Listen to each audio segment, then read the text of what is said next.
JLTV7 news కి స్వాగతం. కే గంగవరం మండలం గంగవరం గ్రామానికి చెందిన కొలి గాయత్రి ప్రేమ పేరుతో మోసానికి గురై ఆత్మహత్యకు పాల్పడిన సంగతి విదితమే. రామచంద్రాపురం ఏరియా ఆసుపత్రిలో చికిత్స పొందుతూ అపస్మారక స్థితిలో ఉన్న యువతిని ఆదివారం దళిత నాయకులు పరామర్శించారు. మాజీ సర్పంచ్ తలపట్ల ఆనందరావు, మాల మహానాడు నాయకుడు రవభూషణ్ పరామర్శించి తల్లిదండ్రులను ఓదార్చారు. ఈ సందర్భంగా వారు మాట్లాడుతూ యువతి ఇంకా అపస్మారక స్థితిలో ఉందని, ఆమెకి మెరుగైన వైద్యం అందించాలని, యువతి కుటుంబం అంతా ఆడపిల్లలు అని యువతి కుటుంబంలో వారికి ప్రభుత్వ ఉద్యోగం వచ్చేలా చర్యలు తీసుకోవాలని డిమాండ్ చేశారు.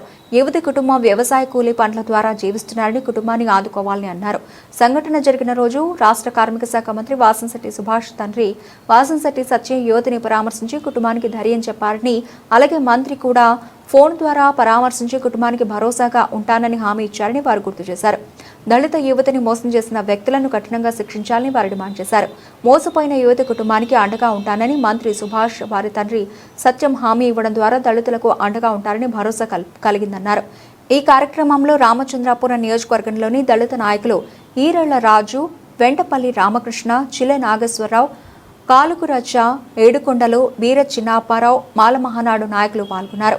మీడియా మిత్రులకి నమస్కారం. అలాగే నా తోటి వచ్చిన మాల మహానాడు నాయకులకి, కార్యకర్తలకి నా జైభీములు.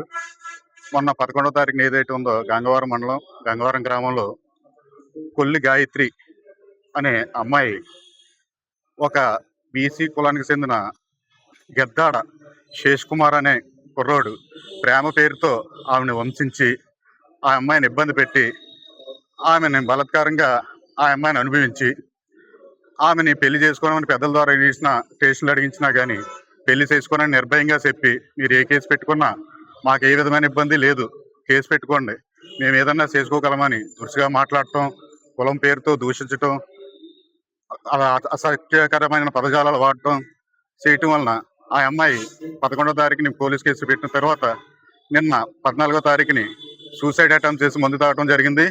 ఆవిడని నిన్న ఎటవట్టిన అంబులెన్స్లో తీసుకొచ్చి రామచంద్రపురం ఏరియా హాస్పిటల్లో జాయిన్ చేయడం జరిగింది. అక్కడ జాయిన్ చేసిన తర్వాత ఆవిడని 48 గంటల పాటు అబ్జర్వేషన్లో పెట్టి చూడటం జరిగింది. ఈ విషయాన్ని గౌరవనీయులైన మంత్రివారి దృష్టికి తీసుకెళ్లడం జరిగింది.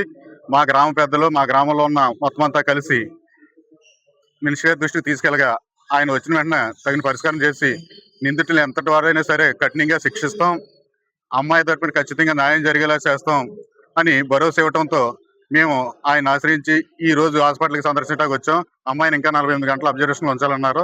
ఆవిడ ఆరోగ్య పరిస్థితి కూడా కొద్దిగా బాగాలేనట్టు చెప్పారు. డాక్టర్ గారిని కూడా అనౌన్స్ చేసాం.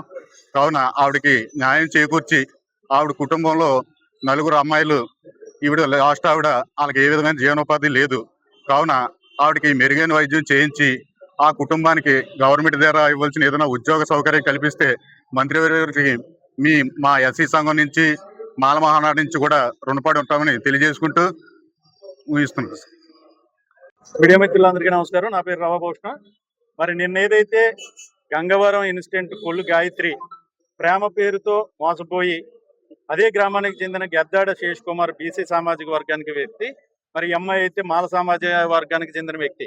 మరి నిన్న పెళ్లి పేరుతో హింసించి పెళ్లి చేసుకుంటానని నమ్మించి మోసం చేసినటువంటి ఈ ఘటన ఏదైతే ఉందో, మరి పెద్దల సమక్షంలో తేలకపోగా మరి స్టేషన్ ఎఫ్ఐఆర్ వేయించిన తర్వాత ఈ అమ్మాయి మనోభావాలు దెబ్బతిని నిన్నే సూసైడ్ చేసుకోవడానికి నిశ్చయించుకొని మరి ఏదైతే మరి పాయిజన్ తీసుకుందో, ఇవాళ హాస్పిటల్కి వచ్చి మేము చూసిన తర్వాత అమ్మాయి 48 గంటలు అబ్జర్వేషన్లో ఉండాలని చెప్పడం డాక్టర్ గారు చెప్పడం జరిగింది. మరి ప్రధానంగా మా డిమాండ్ ఏంటంటే, మరి ఏదైతే మోసం చేసిన అబ్బాయి ఏదైతే గెద్దాడు శేష్ కుమార్ ఉన్నాడో చట్టపరమైన చర్యలు తీసుకొని శిక్ష పడే విధంగా ఇలాంటి వ్యక్తులు శిక్షించాలని చెప్పి మేము పోలీసు వారిని కోరడం. ప్రధానమైనది మరి ఏదైతే మా సామాజిక వర్గానికి చెందినటువంటి కొల్లు గాయత్రి ఉందో, వారి యొక్క కుటుంబం పూర్తిగా వ్యవసాయ కూలి పనులు చేసుకుని బ్రతికే కుటుంబం. ఇందులో ఆడపిల్లల కుటుంబం అయినటువంటి ఈ పిల్ల గాయత్రి అనే అమ్మాయి, మరి లాస్ట్ అమ్మాయి డిగ్రీ చదువుతూ, మరి ఇలాంటి పరిస్థితుల్లో ప్రభుత్వం వారు తప్పనిసరిగా మరి ప్రభుత్వ ఉద్యోగం కల్పించాలి, ఆ కుటుంబానికి భరోసా ఇవ్వాలని చెప్పి సందర్భంగా మేము డిమాండ్ చేస్తూ ఉన్నాం.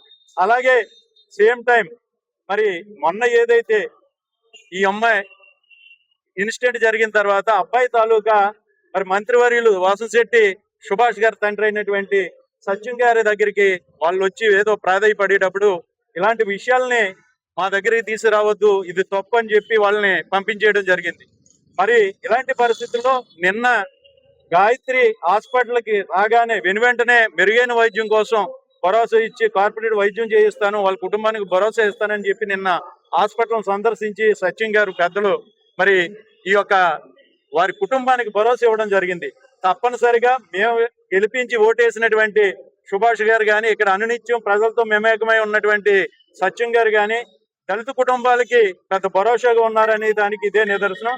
మరి మినిస్టర్ గారు నిన్నే ఫోన్ లో మాట్లాడి వాళ్ళ కుటుంబానికి కూడా భరోసా ఇవ్వడం జరిగింది. మరి రేపు వచ్చిన వెంటనే మా దళిత సంఘాలన్నీ కలిసి తప్పనిసరిగా కుటుంబానికి ప్రభుత్వ ఉద్యోగం కల్పించే విధంగా మరి మంత్రి గారిని కోరడం జరిగింది, డిమాండ్ చేయడం జరిగింది. అలాగే ప్రభుత్వాన్ని కూడా మేము కోరుతూ ఉన్నాం. ప్రధానంగా ఈ రోజు ఈ ఘటనలో ప్రధాన ముద్ద అయినటువంటి శేష్ కుమార్ నమ్మించి వారి యొక్క కుటుంబంతో కలిసి మోసం చేసి ఈ కొల్లు గాయత్రి కుటుంబాన్ని మానసిక ధైర్యాన్ని దెబ్బతీసినటువంటి ఈ కుటుంబాన్ని, ఇందులో ఉన్న ఏదైతే ముద్దాయిలుగా ఉన్నటువంటి తండ్రి గాని, వాళ్ళ పెదనాన్న గాని, అబ్బాయిని గాని చట్టపరమైన చర్యలు తీసుకుని తప్పనిసరిగా ఇలాంటి వ్యక్తుల్ని శిక్షించాలని చెప్పి ఈ రోజు మేము మీడియా ద్వారా ఈ దళిత సంఘాలు డిమాండ్ చేస్తూ, మరి ఇదే సేమ్ టైం మాకున్నటువంటి ఈ నియోజకవర్గం పెద్దలు సత్యం గారు కానీ, మరి సుభాష్ గారు కానీ, మంత్రి వాసంశెట్టి సుభాష్ గారు కానీ, మరి కులాలని మతాలని చూడకుండా ఇలాంటి సంఘటనలు వచ్చేటప్పుడు తప్పనిసరిగా మరి ఈ సమస్యపై ఉండి వెనువెంటనే ఆ సమస్యను పరిష్కరించే విధంగా ఈ 2 సంవత్సరాల్లో మేము చూసాం. తప్పనిసరిగా అలాగే ఈ దళిత కుటుంబం ఏదైతే ఉందో ఆ దళిత కుటుంబానికి ప్రభుత్వ ఉద్యోగం కల్పించి తప్పనిసరిగా ఆదుకోవాలని చెప్పి మంత్రి గారిని కోరడం, మరి రేపు ఆయన రాగానే మేము వెనువెంటనే మేమందరం కూడా దళిత సంఘాలు కోరడం జరుగుతుందని చెప్పి ఈ సందర్భంగా తెలియజేస్తూ మరి మీ అందరికీ ధన్యవాదాలు తెలియజేస్తూ జై భీములు తెలియజేసుకుంటున్నాను.